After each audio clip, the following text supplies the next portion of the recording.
कैसे हैं आप सब। आज हम 10वीं कक्षा के ज्योग्राफी पार्ट से विनिर्माण उद्योग चैप्टर नंबर 6 करेंगे। विनिर्माण यानी कि विनिर्माण क्या होता है। देखिए, हमने जो हमारी क्रियाएं थी, प्राथमिक क्रिया, द्वितीय क्रिया और तृतीय क्रिया, उनके बारे में पढ़ा था पिछले चैप्टर में। तो प्राथमिक जो क्रिया होती है उसमें जैसे कच्चा माल, कृषि, पशुपालन, मत्स्य पालन, ये किया जाता है। तो विनिर्माण होती है दूसरी क्रिया यानी कि द्वितीय क्रिया। विनिर्माण में जो प्राथमिक निर्माण जो क्रियाएं होती हैं उनका किसी वस्तु में यानी कि दूसरे रूप में परिवर्तित करना। जैसे अनाज, गेहूं का उत्पादन होता है। गेहूं को हम क्या है, कच्चा माल प्राप्त करते हैं और कारखाने में मशीनों के द्वारा उसको बिस्किट, ब्रेड वगैरह में प्रयोग बदल देते हैं।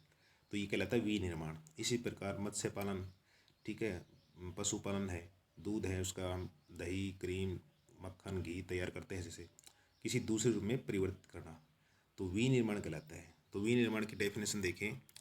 कच्चे माल को संशोधित करके बड़े पैमाने पर अधिक मूल्यवान वस्तुएं बनाना विनिर्माण कहलाता है। यानी कि जो प्राथमिक क्रिया में जो हम उत्पादन करते हैं उसका हम किसी दूसरे रूप में परिवर्तित करना, मूल्यवान वस्तु बनाना, ये विनिर्माण कहलाता है। अब आता है कि ये विनिर्माण है जो, तो इसमें उद्योगों का वर्गीकरण कैसे किया जाता है। तो उद्योगों का वर्गीकरण हम कृषि पर आधारित उद्योग, ठीक है, दो प्रकार से करते हैं उद्योगों का वर्गीकरण। एक तो होता है कृषि पर आधारित और दूसरा होता है खनिजों पर आधारित उद्योग। कृषि पर आधारित तो जो हमें कृषि से जो मिलते हैं खेती करने से, जैसे कपास की खेती करने से हमें वस्त्र, ठीक है, गन्ने की खेती करने से हमें चीनी, सरसों की खेती करने से हमें जैसे वनस्पति तेल, ठीक है, ये कृषि पर आधारित उद्योग होते हैं। वस्त्र, चीनी, वनस्पति तेल, रोपण उद्योग के लिए कच्चा माल कृषि से मिलता है, इसलिए इन्हें कृषि उत्पादों पर आधारित उद्योग कहते हैं। कृषि आधारित उद्योग कहते हैं, यानी कि जो कृषि उत्पादों पर आधारित हैं उन्हें कृषि आधारित उद्योग कहते हैं। नेक्स्ट हमारा खनिजों पर आधारित उद्योग। इन उद्योगों में मुख्य रूप से खनिज पदार्थों को कच्चे माल के रूप में प्रयोग किया जाता है, जैसे लोहा और इस्पात इसका एक उदाहरण है।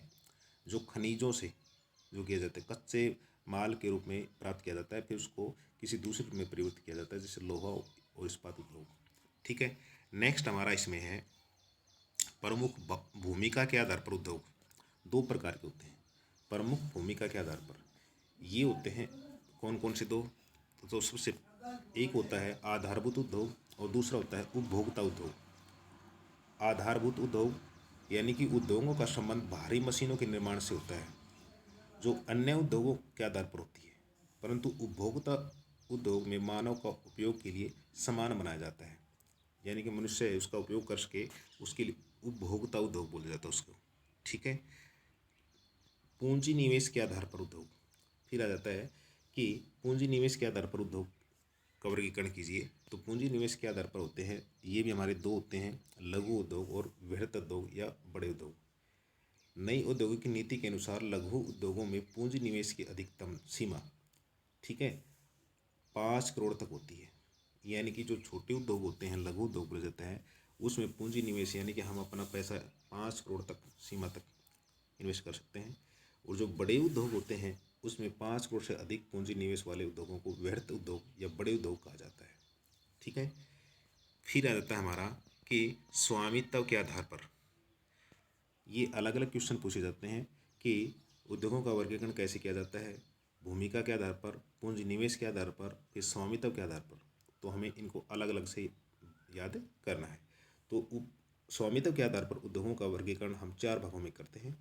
तो सबसे पहला हमारा आ जाता है इसमें सार्वजनिक उद्योग। सार्वजनिक उद्योग जैसे सरकारी एजेंसियां जो सरकार द्वारा संचालित हों उन्हें सार्वजनिक उद्योग कहते हैं। दूसरा हमारा आ जाता है जैसे निजी उद्योग। निजी उद्योगों का स्वामित्व किसी एक व्यक्ति या समूह के हाथ में होता है निजी उद्योग का, यानी कि किसी एक व्यक्ति या एक स्वामी के हाथ में उसका व्यक्ति के हाथ में इसकी चाबी होती है, यानी कि वो निजी उद्योग कहलाता है। तीसरा हमारा आ जाता है संयुक्त उद्योग। वे उद्योग जो राज्य सरकार या निजी क्षेत्र में संयुक्त प्रयास से चलाए जाते हैं, जैसे सरकार भी कुछ पैसा देती है, ठीक है, और कुछ निजी व्यक्ति भी करते हैं, उनको क्या होते हैं, अंडरटेकिंग यानी कि गवर्नमेंट के अंडर में आ जाते हो। तो राज्य सरकार और निजी क्षेत्र में संयुक्त प्रयास से चलाए गए उद्योग संयुक्त उद्योग कहलाते हैं। और इसमें लास्ट है वो है सहकारी उद्योग। सहकारी उद्योग वे होते हैं जिनका स्वामित्व कच्चे माल की पूर्ति करने वाले उत्पादकों, श्रमिकों दोनों के हाथों में होता है। सहकारी उद्योग कहलाते हैं। महाराष्ट्र की जो चीनी मिलें तथा केरल के नारियल पर आधारित उद्योग इसके उदाहरण हैं। ये सहकारी उद्योग कहलाते हैं। अब आगे आता है कि कच्चे तथा तैयार माल की मात्रा के आधार पर उद्योग। जैसे कच्चे माल और तैयार मात्रा के आधार पर उद्योग को दो भागों में हम बांटते हैं, बाहरी उद्योग, हल्के उद्योग। ठीक है, तो इसमें आता है जैसे पहला वस्त्र उद्योग। वस्त्र उद्योग क्या होता है, वस्त्र उद्योग यानी कि सूती वस्त्र उद्योग। कपास, ऊन, रेशम, जूट वस्त्र उद्योग के लिए कच्चा माल कपास, जूट प्रत्यक्ष रूप से मृदा से मिलती हैं। रेशम, ऊन अप्रत्यक्ष रूप से मृदा से मिलते हैं। इनमें वास्तव में कीटों से या ऊन पशुओं से प्राप्त की जाती है। जैसे जो मवेशी होते हैं, जो पालतू पशु होते हैं, उनसे ऊन प्राप्त की जाती है। सूती वस्त्र उद्योग, ये भी एक क्वेश्चन आ जाता है कि कई बार परीक्षा में पूछा जाता है कि सबसे पहले सूती वस्त्र उद्योग यानी कि सबसे पहली सूती मिल की स्थापना कब हुई, तो ये हुई थी मुंबई में 1854 में। ठीक है, इसके बाद 1 साल के बाद ही जूट मिल की स्थापना की थी कलकत्ता के अंदर। तो कृषि के बाद भारत में सबसे अधिक रोजगार इसी उद्योग से ही फैला है। नेक्स्ट हमारा इसमें है पटसन। पटसन ये करेक्शन है, चीनी उद्योग अलग है। पटसन यानी कि भारत में सबसे पहली जूट मिल कोलकाता के निकट रिसरा नामक स्थान पर 1885 में स्थापित की गई। निर्यात उद्योग होने के कारण इसका विकास बड़ी तेजी से हुआ। आज भारत विश्व में पटसन निर्यात में दूसरे स्थान पर है। ठीक है, भारत में लगभग 70 पटसन उद्योग हैं, 70%। ठीक है, इसमें जो पूरे विश्व के यानी कि 70% उद्योग जो भारत में हैं। इस विकास में पश्चिम बंगाल हुगली नदी के तट पर 98 किलोमीटर लंबी और 3 किलोमीटर चौड़ी एक संकरी मेखला में है ये वस्त्र उद्योग। ठीक है, इसमें क्या होता है कि रेशम का उत्पादन किया जाता है, फिर उसकी धुलाई, कताई, फिर उसके बाद बुनाई होती है, फिर उसके बाद रंगाई होती है, फिर उसके बाद वस्त्र निर्माण हो जाता है। तो ये पटसन के साथ जो है ये चीनी हमारा उद्योग है, चीनी उद्योग इसमें। तो इसमें जो चीनी उद्योग है इसके अंदर क्या था हमारा, जैसे कि गुड़, खांडसारी को मिलाकर चीनी के उत्पादन में भारत का संसार में प्रथम स्थान है। कभी सबसे अधिक चीनी मिलें उत्तर प्रदेश, बिहार में थी, परंतु अब इनका बहुत ही व्यापक हो गया है। महाराष्ट्र, दक्षिण राज्यों को गन्ने चीनी का भ्रंश अधिक है, इसलिए चीनी उद्योग का विस्तार तेजी से हो रहा है। फिर है नेक्स्ट हमारा उद्योग वनस्पति तेल उद्योग, यानी कि संसार में तिलहनों वनस्पति तेलों का सबसे बड़ा उत्पादक है। वनस्पति तेलों विशेषकर मूंगफली के तेल उत्पादन में गुजरात अग्रणी रहा है, परंतु आज इनका क्या है, रिफाइंड ऑयल का उद्योग भी बढ़ने लगा है। नेक्स्ट हमारा कागज उद्योग। भारत में 1870 में पहली बार मशीन से कागज बनाया गया। ठीक है, पहले आपको पता होगा कि मुद्रण तकनीक सबसे पहले चीन, जापान, कोरिया में आई थी, लेकिन भारत में सबसे पहले 1870 में पहली बार मशीनों से कागज़ बनाया गया। जनसंख्या में वृद्धि और शिक्षा के व्यापक प्रसार के कारण कागज़ की मांग दिनों दिन बढ़ती गई, इसलिए लकड़ी यानी कि लकड़ी को काटकर लुगदी से पर्याप्त मात्रा में कागज़ बनाने के लिए बांस, सवाई घास और गन्ने की खोई का उपयोग किया जा रहा है। वैसे पश्चिम बंगाल, महाराष्ट्र में कागज़ बनाने में ये राज्य अग्रणी है। अखबारी जो कागज़ बनता है, हमारा अखबार जो हम पढ़ते हैं, अखबार बनाने का जो प्रमुख जो वो कागज़ होता है, वो उसकी प्रमुख जो मिल होती है वो नेपानगर मध्य प्रदेश में स्थित है। नेक्स्ट हमारा लौह इस्पात उद्योग। पश्चिम बंगाल के कुल्टी नामक स्थान पर 1870 में आधुनिक ढंग से इस्पात बनाने का एक छोटा सा कारखाना खोला गया। अब बड़े पैमाने पर इसके लिए 1907 में झारखंड के जमशेदपुर में लौह इस्पात का कारखाना स्थापित किया। बाद में रूस की सहायता से भिलाई और बोकारो इस्पात संयंत्र लगाए गए। दुर्गापुर और राउरकेला में ब्रिटेन और जर्मनी ने तकनीक से इनमें स्थापित की गई। ये लौह इस्पात उद्योग क्वेश्चन पूछा जाता है।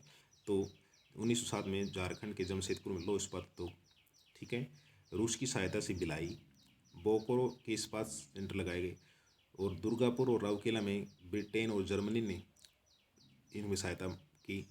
विशाखापट्टनम का इस्पात कारखाना दक्षिणी भारत का एकीकृत इस्पात कारखाना है। दक्षिणी भारत में यानी कि तीसरी, तमिलनाडु का पहला इस्पात कारखाना सेलन और भद्रावती यानी कि कर्नाटक में भी ये लौह इस्पात संयंत्र हैं। अब यह आ जाता है हमारा कि इंजीनियरिंग उद्योग। वस्त्र उद्योग, कागज उद्योग, चाय, सीमेंट आदि इन उद्योगों की बात क्या था कि रांची में भारी इंजीनियरिंग कारखाना, लोहे और इस्पात के कारखानों के लिए डिजाइन और विशाल मशीनें बनाता है। ठीक है, रांची झारखंड की राजधानी जो रांची है वहाँ पर इसमें इंजीनियरिंग कारखाने, लो इस्पात और अन्य कारखानों डिजाइन, विशाल काय मशीनें बनाना। हिंदुस्तान, जैसे HMD बोलते हैं हम, हिंदुस्तान मशीन टूल्स, सारे देश में फैले हैं। इसमें अंतर्राष्ट्रीय स्तर के विभिन्न प्रकार के मशीनें और सूक्ष्म उपकरण हैं। ठीक है, इनके अलावा कुछ जैसे हमारे परिवहन या सीमेंट का जाता है, क्वेश्चन पूछा जाता है सीमेंट का कारखाना, तो सीमेंट का कारखाना पहला 1904 में दक्षिणी भारत के मद्रास नगर में स्थापित किया गया था।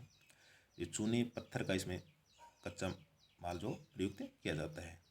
और इलेक्ट्रॉनिक उपकरण में भी आ जाता है हमारा साथ साथ कि उपभोक्ता इलेक्ट्रॉनिक के अंतर्गत रेडियो, टीवी सेट, नियंत्रण आदि इलेक्ट्रॉनिक कंप्यूटर प्रणाली, इनके भी उद्योग स्थापित किए गए हैं।